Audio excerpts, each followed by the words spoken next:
Hi, I'm Dwayne Burkus, Director of Teaching and Learning. We're here today to talk about personalized learning. And I'm Mary Bussman. I'm principal at Columbia Academy, where at 6th grade we're going to be working on a personalized learning initiative. And I'm Brian Hankins, Director of Technology and Security for the district. So I was talking with an educator friend a couple of days ago who was at the Minneapolis airport and took this picture after she had taken her grandparent to the airport and saw what it's like to go through the airport in a whole new set of eyes, where somebody who's differently able was in a wheelchair, and took a look at the different options that she as a walking person had that her differently abled grandmother didn't have. And so when she was coming back after being at the airport, saw this picture, she said, "Whoa, that's education. That's personalized learning right there. That is creating different options for people with different abilities." She had 3 options available to her. Did she now want to take the elevator? Did she want to take the stairs? Did she want to take the escalator? And when we look at personalized learning, we're also giving our kids that sense of, are they going to want to do this on their own? Are they going to want to do the stairs? Are they going to want an assisted way of doing this, of taking the elevator? Or do they want to be able to see the whole picture and take the escalator ride throughout the process? It's a really unique way of looking at instruction.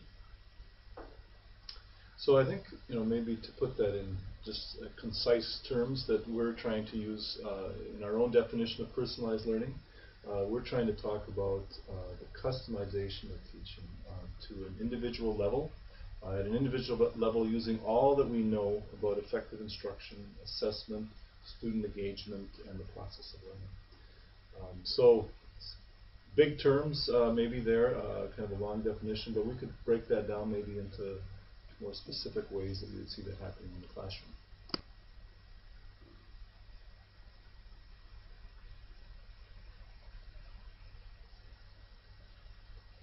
So I think now that Mr. Burkus has talked about the definition, maybe we need to talk a little bit more about the specifics of what we really mean. So what do we really mean? We mean, continuous use of formative assessment to increase the rigor. We talk a lot about student engagement and how we need to make learning more relevant for the kids on an individualized level.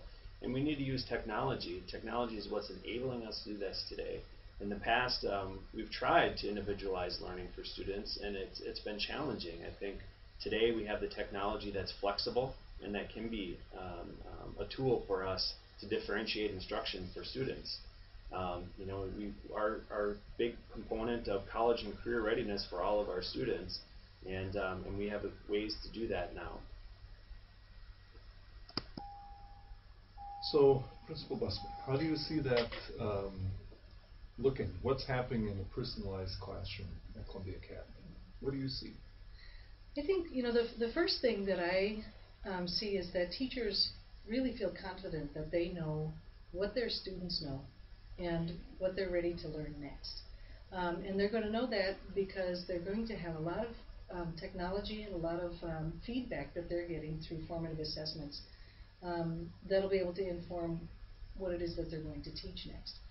For instance, I think it's almost a blending of what an elementary classroom looks like, where we have a lot of small group instruction, where some students might be working individually with the teacher. Some students might be working with technology. Some students might be reading or gathering information from a book, or they might be collaborating with other students. But the teacher is the person who's driving the content, and the teacher is the person who is knowing what needs to be taught as the standards, going back to the standards. So I think it's going to be it's almost a blend of that elementary feel of choice in the classroom that we talk about with developmental designs, choice in learning. But then we have new tools, so that it's almost like when you have a personalized tutor right here in this iPad, that's what I think we're looking at and what we might see in our classrooms. That the instruction is not just teacher, teacher, what am I going to do next? But let me go back. The instructions are here. It might be on a website. It might say go to this place next. And so I don't have to just go to my teacher. I can go back to the website or to the app or to the notes, and they can help inform me. So that now I've got a 1-to-1 teacher ratio rather than just a 30-to-1 ratio. I know when we've talked to the teachers in Valley View who do the flipped instruction that they talk about exactly that it feels like they've multiplied themselves in the classroom because students are able to access their lessons individually, and they don't have to it frees them up to do other things in smaller groups or individuals.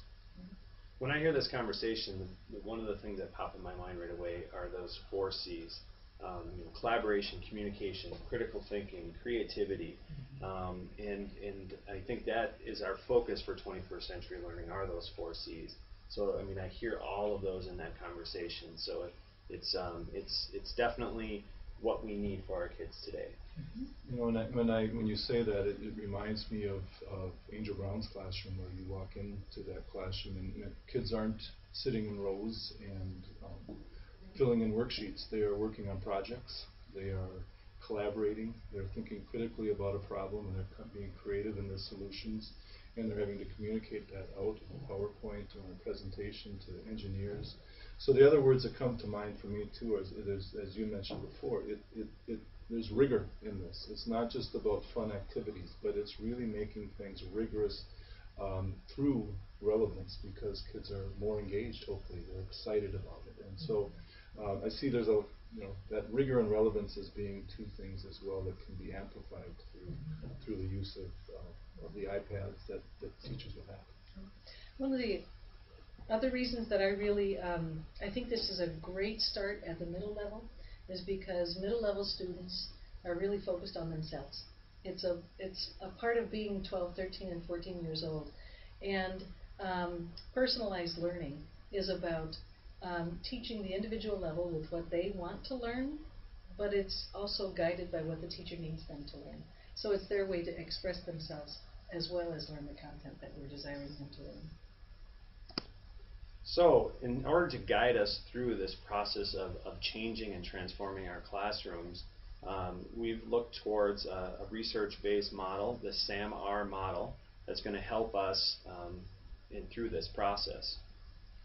So ultimately, our district vision is that our teaching would evolve from largely at a substitution level, perhaps, or augmentation, to modification and redefinition. In other words, we're looking to transform the way we teach and the way our students learn in our district.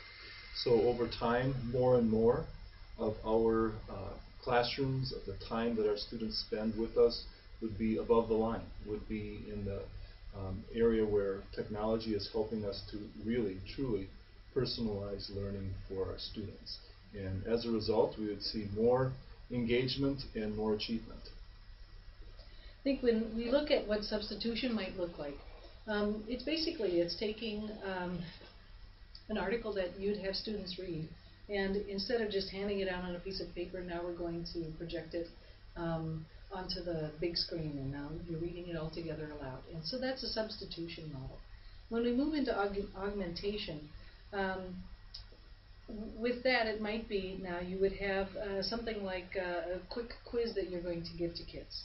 And so rather than just giving that quiz with pencil and paper, you would give that quiz with handheld technology. So you would have instant feedback on your formative assessments, so you know where students are at. That's kind of a sense of augmentation. And then when we move into modification, now we might be taking a sense of kids are reading the article. You might have some students that need to go back in and read that article, and they might need to highlight, they might need to look at vocabulary, they might also just be ready to give you feedback on what they thought about the article. And so now you're giving choice, and you're giving students different ways. You have set up a way for them to be able to reread the article.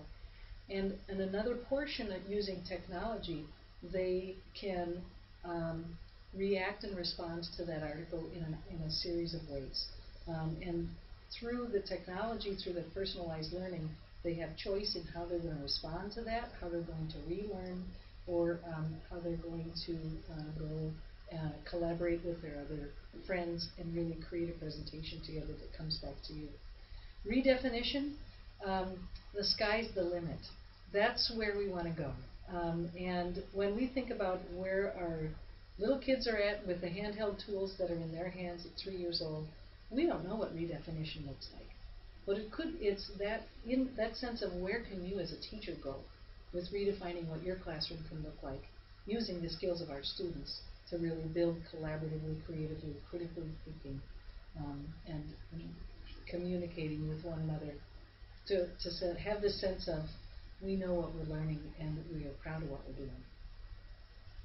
Well, thank you for spending this time with us. We have given, we hope, a clear definition of what we are calling personalized learning. We've given some examples of what that might look like in a classroom and talked a little bit about where we'd like to go.